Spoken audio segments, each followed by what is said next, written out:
விவாகரத்துக்கு பின் விஜய் சங்கீதாவோட பொருட்கள என்ன பண்ணியிருக்காரு அப்படிங்கிற தகவல் தான் சமீபத்தில கிடைச்சிருக்கு. அது என்ன அப்படிங்கிற கம்ப்ளீட் டீட்டெயில் தான் இந்த ஒரு வீடியோல நம்ம பார்க்க போறோம்.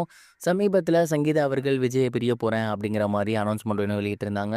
அந்த ஒரு அனௌன்ஸ்மென்ட்க்கு அப்புறம் தொடர்ந்து சோசியல் மீடியா ஃபுல்லாவே பயங்கர வைரலா ஏகப்பட்ட விஷயங்கள் அவங்கள பத்தி வெளியாகி வந்துட்டு இருக்கு. அந்த வகையில சமீபத்தில தெரிய வந்திருக்க விஷயம் என்ன அப்படின்னா, விஜய் சங்கீதாவோட பொருட்கள என்ன பண்ணியிருக்காரு அப்படிங்கிறது தான். சங்கீதாவோட சமீபத்திய பொருட்கள் இருக்கும் இல்லையா?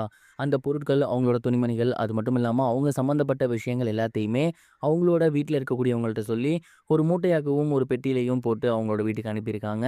இது ஒரு புறம் இருக்க, இன்னொரு புறம் அவங்க யூஸ் பண்ணாதது இருக்கும் இல்லையா? அதாவது ஒரு 2 இயர்ஸ் பிஃபோர், 1 இயர் பிஃபோர் வாங்குன ட்ரெஸ்ஸஸ் இருக்கும். அவங்களோட பொருட்கள் இத திருப்பி குடுக்க அவசியம் இல்ல அப்படிங்கிற மாரியான குட்டி, குட்டி பொருட்கள் இருக்கும் இல்லையா? அந்த பொருட்கள கூட விஜய் சார் வந்து அவங்க வீட்ல வச்சுக்க விரும்பலையாமா. அத என்ன பண்ணியிருக்காரு அப்படின்னா, அவங்களோட வீட்ல இருக்கக்கூடிய பணியாட்கள்ட்ட குடுத்துருக்காரு.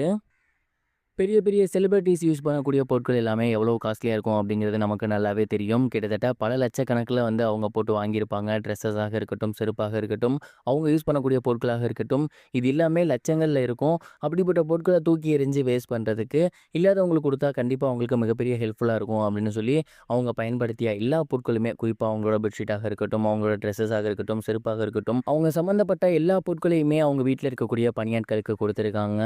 அவர் அத தூக்கி போடக்கூட மனசு இல்ல. வீட்ல வச்சிருக்கவும் மனசு இல்ல. இல்லாதவங்களுக்கு யாருக்காவது போகட்டும் அப்படிங்கிற மாரி தான் அந்த ஒரு முடிவ அவரு எடுத்திருக்காராமா. இது மட்டும் இல்லாம, இதுக்கப்புறம் அவருடைய வீட்டையுமே அவரு முழுக்க முழுக்க ஒரு கட்சி ரீதியாக தான் பயன்படுத்த போறாரு அப்படிங்கிற மாரியான தகவல்களும் கிடைச்சிருக்கு. இப்ப வரைக்குமே இவங்க 2 பேரோட டிவோர்ஸ் கேஸ் அடுத்த கட்டத்துக்கு போகாம தான் இருக்கு. ஏப்ரல் 20ஆம் தேதி டிவோர்ஸ்க்கான ஃபர்ஸ்ட் ஹியரிங் வரப்போகுது. அதில விஜய் அவர்கள் ஆதரவாக போறாரா? அங்க என்ன நடக்க போகுது அப்படிங்கிறதெல்லாம் பொறுத்திருந்து தான் பார்க்கணும். நீங்க எந்த ஒரு விஷயத்த பத்தி என்ன நினைக்கிறீங்க? ஏப்ரல் 20 விஜய் ஆஜராகி டிவோர்ஸ்க்கு மியூச்சுவல் அண்டர்ஸ்டாண்ட் குடுப்பாரா? மறக்காம கமெண்ட் பாக்ஸ்ல ஷேர் பண்ணுங்க. இது ஒரு புறம் இருக்க, பிரபல நடிகரும் தயாரிப்பாளருமான விஜய் சேதுபதி அவர்கள் அவர் தயாரிச்சிருந்த படங்கள பத்தி ரொம்பவே வெளிப்படையா பேசியிருக்குது. இப்ப சோசியல் மீடியால ட்ரெண்டிங்கா போய்க்கிட்டு இருக்கு.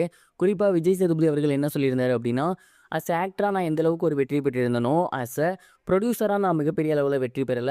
மிகப்பெரிய அளவுல நஷ்டமாகியிருக்கேன் அப்படின்னு தான் சொல்லணும். நான் புரொடக்ஷன் கம்பெனி ஸ்டார்ட் பண்ண முதல் படமே பாதியிலேயே டிராப் ஆகிருச்சு. அதிலேயே கிட்டத்தட்ட எனக்கு 1.25 கோடி வந்து நஷ்டம் ஏற்பட்டுருச்சு.